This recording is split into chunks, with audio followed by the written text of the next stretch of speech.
بسم اللہ الرحمن الرحیم۔ پاکستان کے معیاری وقت کے مطابق رات کے 9 بج چکے ہیں۔ پہلے اہم خبروں کا خلاصہ۔ صدر جنرل محمد ضیاء الحق نے بحرین کو امن کا علاقہ قرار دینے کی ضرورت پر زور دیا ہے۔ امریکہ نے اپنے جنگی جہازوں کو خلیج میں رکھنے کا فیصلہ کیا ہے، اور صدر مملکت جنرل محمد ضیاء الحق نے کہا ہے کہ ملک کی نظریاتی اور جغرافیائی سرحدوں کا دفاع کرنا ملک کی مسلح افواج کا پیشہ ورانہ اور مذہبی فریضہ ہے۔ آج وفاقی کابینہ نے کراچی پورٹ ٹرسٹ کی کارکردگی بہتر بنانے کی غرض سے کراچی پورٹ ٹرسٹ ایکٹ پر نظر ثانی کے عمومی اصولوں کی منظوری دی۔ خواتین و حضرات اور تمام حاضرین محفل، السلام علیکم۔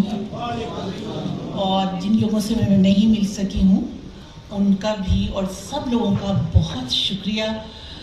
مجھے بالکل آپ لوگوں کو سب کو دیکھ کے بالکل یوں لگ رہا ہے، بلکہ یہ اس کتاب پر اب تک جو رد عمل ہے وہ مجھے لگ رہا ہے جیسے کوئی حیات نو مل گئی ہے۔ محبتوں کی پہلے بھی کمی نہیں تھی، لیکن اب اس کتاب کے بعد مجھے لگ رہا ہے کہ وہ محبتیں دوبارہ سے زندہ ہو گئی ہیں۔ میں پہلے جس وقت یہ کتاب لکھ رہی تھی تو اس وقت ہر وقت میرے ذہن میں یہ رہتا تھا کہ اب میں بھلا کس کو یاد ہوں گی۔ 30-32 سال ہو گئے مجھے چھوڑے ہوئے۔ میں 27 جنوری سن 90 کو یہاں سے چلی گئی تھی، تو میں سوچی تھی اب تو 2-3 نسلیں آ چکی ہیں، اور یہ کہ اب اتنے چینلز ہو گئے ہیں، اتنے ماشاءاللہ سے اینکرز ہو گئے ہیں، اور بہت بڑے بڑے اینکرز ہیں، تو اب میں کسے یاد ہوں گی۔ لیکن مجھے تو بڑی حیرت ہوئی کہ لوگوں کی یادوں میں میں کیسے موجود ہوں۔ وہ کچھ اس طرح سے کہ کچھ لوگوں کو مجھے دیکھ کے اپنا بچپن یاد آ جاتا ہے، کچھ لوگوں کو مجھے دیکھ کر اپنی جوانی یاد آ جاتی ہے۔ تو مجھے یقین کریں کہ لوگوں نے، ایسے بچوں نے بھی، مجھے زیادہ خوشی اس بات کی ہوئی کہ ایسے بچوں نے بھی لکھا جو مجھ سے کبھی ملے نہیں تھے۔ جب میں نے ایک اس پہ لکھا ویلاگ، تو اس پہ ایک بچے کا یہ آیا رد عمل کہ مہاپارا میڈم، میں صرف 5 سال کا تھا، اور ہمارے گاؤں میں صرف ایک ہی ٹیلی ویژن سیٹ ہوا کرتا تھا اس زمانے میں، اور جب خبرنامہ آتا تھا تو سب لوگ ہمارے حجرے میں جمع ہو جایا کرتے تھے خبرنامہ دیکھنے کے لیے، اور بڑی خاموشی سے سب لوگ خبرنامہ سنتے تھے۔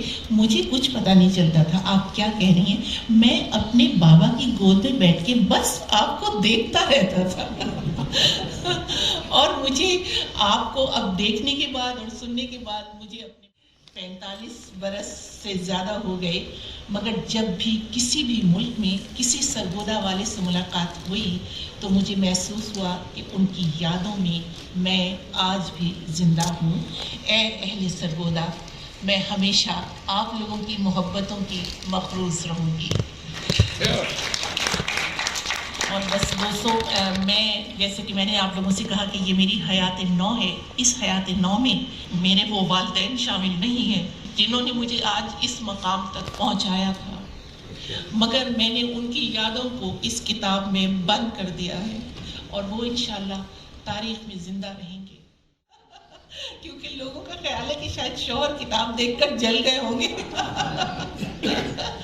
تو لیکن اس لیے انہوں نے ریکارڈ کر کے بھیجا ہے۔ بس میں اب بیٹھتی ہوں، اور اس کے بعد پھر آپ لوگوں سے کہ اگر پی ٹی وی کی ایک ہسٹری کرونیکل آرڈر میں مہاپارا صفدر صاحبہ نے لکھی ہے، تو ایک بہت عرصہ دراز جو ہے وہ فاروق سہیل گویندی صاحب نے بھی پی ٹی وی پہ کام کیا۔ اچھا، اکثر یہ کہا جاتا ہے کہ یہ پبلشرز ہیں، یہ تھنک ٹینک ہے، یہ درسگاہ ہے، یہ دانشگاہ ہے، ہمارا دوسری دانشگاہ سے کوئی تعلق نہیں، کمپیریزن ڈرا ہو جاتا ہے، کمپٹیشن بن جاتا ہے۔ لیکن جب یہ بات میں نے فاروق سہیل گویندی صاحب سے کہی کہ یہ کتاب تو کسی اور پبلشر نے شائع کی ہے، بک کارنر جہلم نے، تو آپ نے اس کی لانچنگ کا کیسا سوچا؟ تو انہوں نے کہا کہ بات اگر علم کی ہو، بات اگر آگہی کی ہو، بات اگر عمل کی ہو، تو ہم لرننگ اور نالج پارٹنرز ہیں۔ میں نے کئی کتابوں کی تقریبات رکھی اور اپنی صرف 2 کتابوں کی تقریبات رکھی، میری 14 کتابیں ہیں، اور کئی ایسے دوستوں کی رکھی، کبھی کسی نے شائع کی۔ ایون ٹیلی ویژن میں میں کرنٹ افیئر کا پروگرام کرتا تھا، جو کہ بڑا قیمتی ٹائم ہوتا ہے، پرائم ٹائم، اور میں نے ہی انٹروڈیوس کرایا تھا پرائم ٹائم شو میں کہ اینڈ پر 5 منٹ آج کا دن اور آج کی کتاب، اور تیز تیز بولتا تھا جو پڑھی، اور اس میں کوئی ہمارے ادارے کی چھپی ہوئی شاید ایک کتاب تھی. مہپارہ صاحبہ کی کتاب کو تقریب منانا اس لیے میرے پہ لازم اور واجب تھا. اس کی کئی ریزنز تھیں. ایک تو سرگودا تھا، چونکہ ہم سرگودا والے بڑے تعصب رکھتے ہیں. ہماری دشمنی بھی بہت خطرناک ہے اور دوستی بھی بڑی شاندار ہے. اور دوسرا تعلق ان سے ایک نظریاتی بھی تھا، ان کے خاندان کے ساتھ، ان کے جو شریک حیات ہیں اور ان کا بھی جو تعلق ہے. تیسری وجہ میری پاکستان ٹیلی ویژن تھی، چونکہ میں پاکستان ٹیلی ویژن کا بہت بڑا حامی تھا اور ابھی بھی ہوں.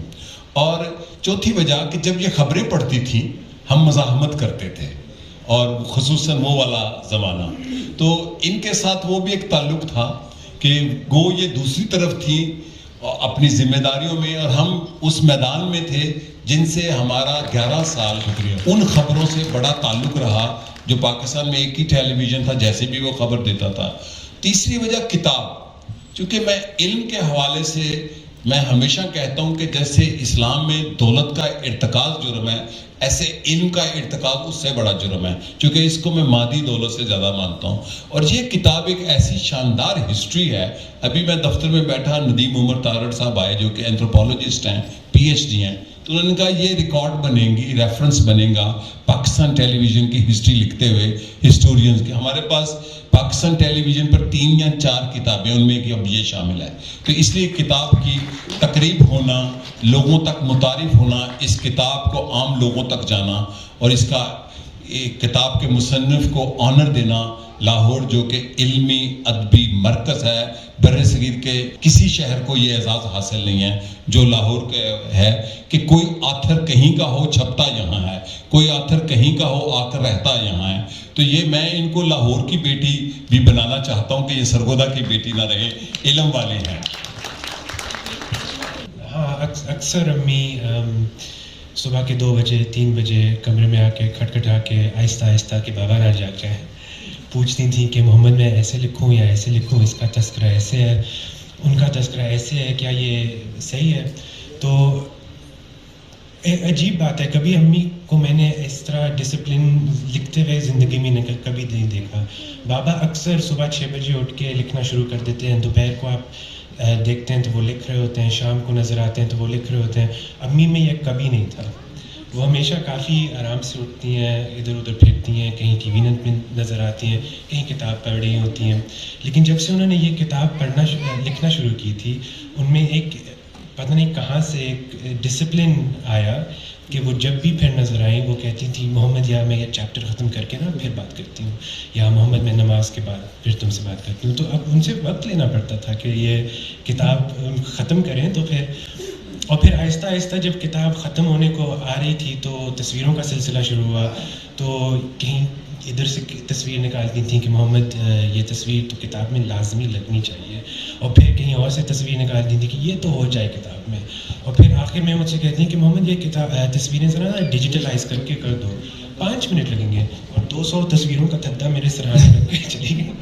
5 منٹ. لیکن ہاں ایک بہت اچھی چینج آئی ان میں جب یہ کتاب لکھ رہی تھیں، پڑھ کے سناتی بھی تھیں. اور مطلب ہمیں بہت خوشی ہے، ہمیں فخر بھی ہے کہ انہوں نے بالآخر شاید ہمارے تانوں کے بوجھ تلے کہ آپ کی کتاب کب آئے گی، بالآخر انہوں نے یہ لکھ دی. لیکن اب ہمیں بہت فخر محسوس ہوتا ہے. دیکھیں یہ ایک حقیقت ہے کہ ہجرت جو ہے وہ اس نے بہت اثرات مرتب کیے، جو لوگ وہاں سے آئے اور جو لوگ یہاں بھی تھے ان پہ بھی. لیکن سب سے پہلے تو میں یہ کہوں گا کہ مہپارہ صفدر سے ہمارا تعلق لڑکپن اور جوانی سے ہے، اس سینس میں کہ ایک ہی ٹی وی ہوتا تھا اور اس میں انہیں ہی دیکھتے تھے. اور ہمارے بزرگ کہتے تھے کہ اگر آپ نے اردو کا تلفظ اس کا لہجہ صحیح کرنا ہے تو ان کو سنا کرے اپنی اردو کو بہتر کرنے کے لیے. دوسری بات یہ ہے کہ لکھنا اور کتاب لکھنا اور پھر کتاب کو پبلش کرنا اور دوسرے لوگوں تک پہنچانا، یہ بہت بڑا کام ہے. اور خاص طور پر وہ لوگ